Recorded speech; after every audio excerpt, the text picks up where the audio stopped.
to wicked Felina. I'm Felina.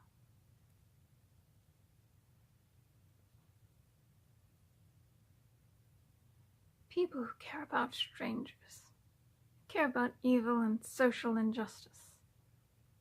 Do you only care about the bleeding crowd? How about a needing friend? I need a friend. You know who needs a friend? You know who needs a home? Homeless people. Now, I'll tell you about my friend who's homeless. I'll tell you a little bit about my town too. I actually live in a lovely town. It's very progressive. It's a college town. Lots of artisans in it. Lovely main streets. And they just, got lots of signs, welcome from, there's welcome signs in 3 different languages. Welcoming people from all over the world. Arabic, Spanish, in English. I think it's English. Anyway, and the Black Lives Matter sign, they're very sensitive to social injustice. But what's very interesting about the town is that we've got a lot of street musicians. And you walk down a block and homeless veteran asking for money, and you got street musician homeless needing money thrown into their thing. And these people are homeless. I know them. They are homeless, and they're not racking up millions. But you see, the town, I used to work in town, where the owner of the store used to love to have these young people, musicians, just like hippies, reminiscent of those times, outside his shop, asking for money. Because it was artistic, little dots and dashes of all these artistic flair. Some kind of Van Gogh painting of the 21st century. And this town is very generous. We brought in 2 or 3, I don't say loads, immigrants coming in, 2 or 3, several times. We brought in immigrants, and we give them wonderful housing, beautiful housing, clothes, SNAP benefits, health care, fully paid for health care. And they asked volunteers like me to help them use the ATM machines because they get $1,600 a month. They can spend any way they want. And Obama, during his administration, he invited people to come in from over the borders, millions of people. And he had a little system going. It was very, very good. Because, we have lots of red counties, red Republican, that he needed to move these people into because, they need to turn blue. They're red, for God's sakes. They need to turn blue. So he, in the DACA program, he asked parents to send their children. Usually it's a father, just in case somebody's gonna rob or rape. It's hard going across the border. He had the parents, told them to send their children over, vulnerable children. So the parents would, pay coyotes, which are drug runners. Remember the drug runners? Remember we used to have all this stuff in the news about the people, the drug warlords used to cut off people's heads and leave them at the border. They used to film it, decapitation. They're very dangerous people, and they're known to always rape their female captives and then take children into sex trafficking. So it's really good and very caring to ask parents to do that. And thousands of them ended up in sex trafficking. Thousands also ended up in MS-13 gang members who ended up hacking up other Mexicans into pieces. Recently, I'll link in the description below of a recent killing. Cut this guy's heart out.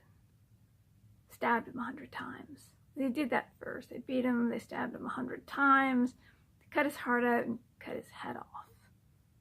And they put him in a shallow grave. So that's a fine thing to, you care about people. You care about other immigrants. And the guy from El Salvador and Philadelphia, that woman, she was a young woman, burqa on, just came out of the mosque. He violently raped her and killed her, left her in a ditch. And the media was first, they thought it was a crime against a Muslim by a Trump supporter. And then they found out it was an illegal immigrant. They stopped talking about it, so nobody kind of heard about it. So, anyway, he bussed them all over the country and into our state and put them directly into housing. He told them what basically do is you come to the border, you go to a border patrol agent, hold your hands up, and then they take you in, and then he flew them and bussed them all over the country. And to get benefits and housing, you have to have an address. So he put them into housing immediately, and the refugees he put into housing immediately. In that way you get benefits if you have housing, because you need an address. And then you're here for a year, you can apply for a green card, and you can work, and you can vote. See, motor voter law, vote. Terry McAuliffe, Virginia. See, that's the reason why, isn't that Hillary was bad? Terry McAuliffe, governor of Virginia, good friend of Hillary, changed the law July 7th in Washington Post. It was reported that he changed the law so 200,000 felons who lost their right to vote could vote in time for the election. And then he changed the forms so that they were sent in electronically. And you fill them out, and you don't have to, it's optional, made it optional to check the box if you're a citizen or not. And about 8 million immigrants, refugees, illegal aliens that were brought in during the 8 years of Obama into Virginia. So basically that's, and it's interesting, Hillary won by 200,000 votes, a little over 200,000. The last election, same thing, a little over 200,000 votes. That's very interesting.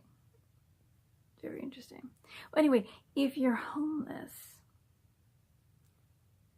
you can't vote. So you don't have representation.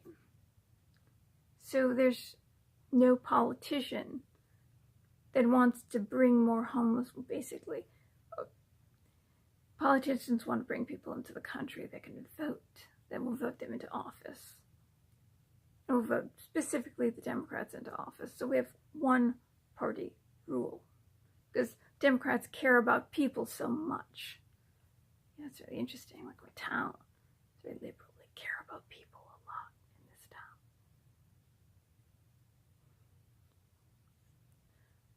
So our voting demographic is changing by people who care about people a lot. And you ask, see my friend, talk about my friend Kit. Make it a little personal. She's from Utah.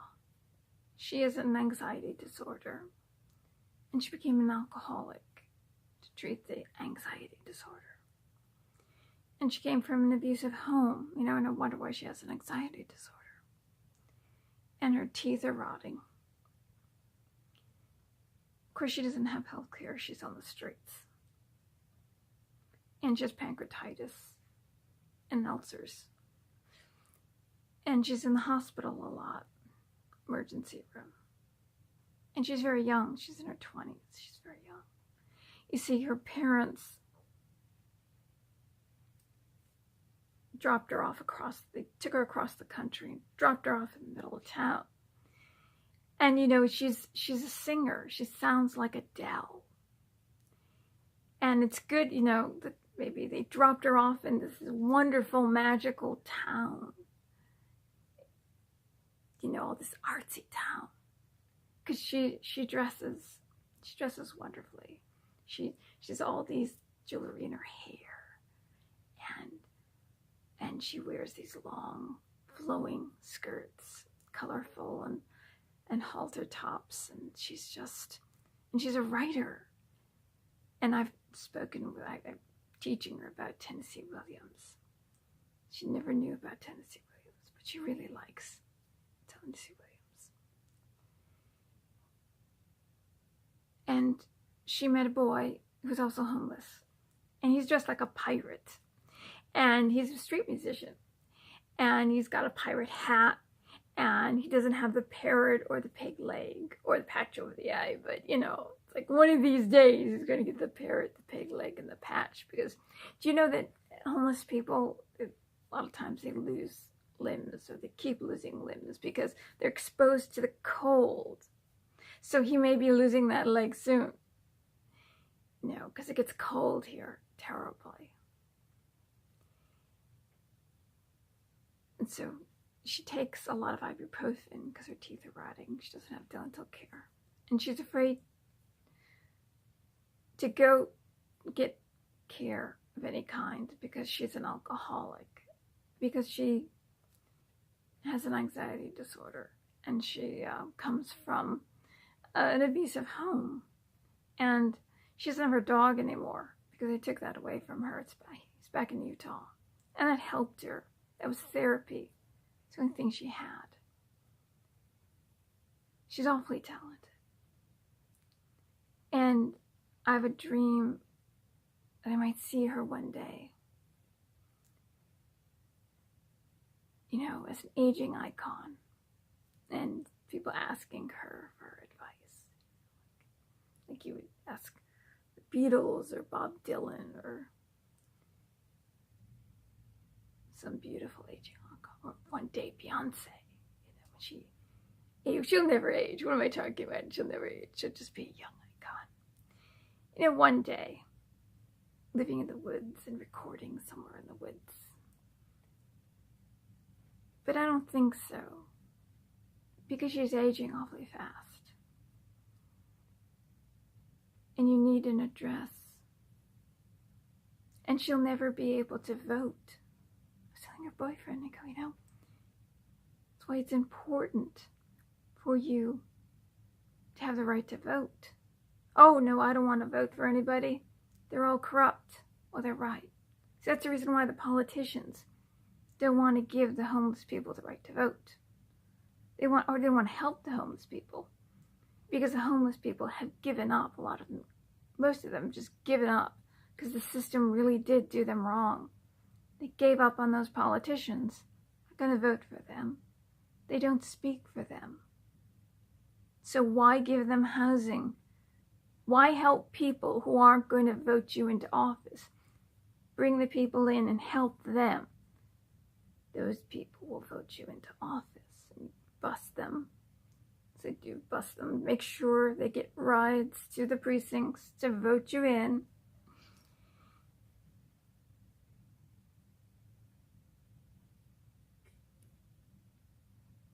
Like the moth, they dance before the flame. They burn their hearts so much that death is just a name. They cry to us for help. We think it's all in fun. They cry without a sound. The desperate ones. Jaques Brel, he wrote that about the 60s, kids who were on the streets. on drugs.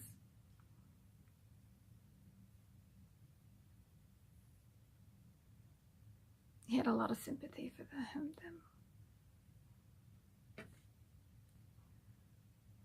It was interesting because I talked to a woman to see if I can get her help. And she did admit to me that, people coming to this country, they don't get housing forever, only a year. After a year, they get a green card, and then they're allowed to stay and keep the benefits and work. And, of course, Virginia, you can vote. In College Park, Maryland, illegal immigrants or non-citizens can vote, but the homeless people have no representation. Now, it costs between $35,000 and $150,000 to keep homeless people on the streets, because of drug dependency, alcohol dependency, hospital visits, court dates. They're always going to court, but they never commit mass murder, but they get into the judicial system because nobody cares about them and they start to deteriorate. So if you have a health problem, the health problem gets worse. You have a mental issue, it gets worse. In fact, when you're poor, you get a lot of mental issues because you're depressed and anxious because you don't know when the next paycheck is coming or when food is coming in or how long you'll be able to have a roof over your head. So people who don't have much money understand this a lot, and it gets worse because you end up losing limbs. And then you're dying from exposure. But they had this program in New York City where they invited people who were afraid to even seek help because of their addictions. So don't just come in and we'll help you. And it did help them because they felt the dignity that they should feel as human beings. You have a little help, somebody cares about you. You live in a clean place. They help you with your addiction when you want that. They help you with your health care. And so things are turning around for some people. It only costs about $15,000 to help when you give these people housing. $150,000 to take care of somebody on the street. I could live in a mansion for God's sakes. $150,000 to keep these people dying on the street, basically. Do they want them to die, is my question. You want to change everything over to socialism because you care about people. Socialism always brings on a dictatorship. The dictator has the money. Everyone below government owns everything. You're just a cell in the state. You're faceless. The countries that have communism kill off the elderly and the feeble, and disabled, and the sickly. They don't have homeless people on the street. People are impoverished, but they have to have order after they kill people off. Mao had his execution quotas, killed 45 million in 4 years, 78 million total. People committed suicide, they couldn't take the beatings. Then he killed off all the thugs, like we have Antifa. He killed off the Red Guard. The Red Guard were his Antifa. He had the Red Guard go out and beat people up, and then he killed them off, firing squads. And he sent them to the country to die under harsh conditions. So socialism isn't a good thing, never turns out to be a good thing. And if this democratic socialism is better, then why aren't we taking care of the homeless people first. I'm going to do everything I can to help Kit. I live in a strange situation. You know, this is not where I live is not my place. But I'm going to do everything I can. But there's many more out there like Kit. More talent like Adele on the streets.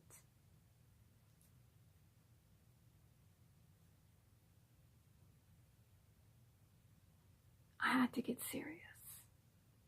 This episode. Other episodes would be really, really fun. But you got to know about this. Because this is my problem with bringing people in.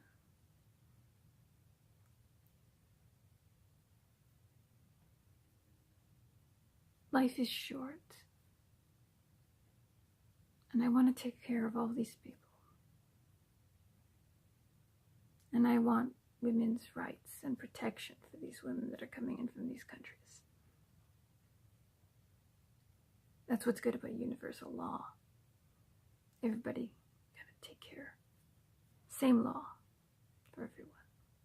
Take care of these women. Take care of these people. Life is short. And we're very vulnerable. And I don't know if there's an afterlife. But I do hope there is one.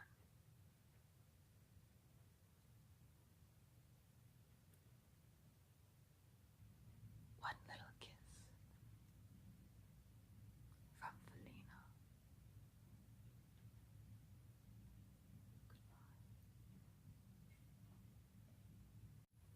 Easy to be hard, from Hair, the musical, written in the 60s about a bunch of hippies, young people that went off to protest the Vietnam War.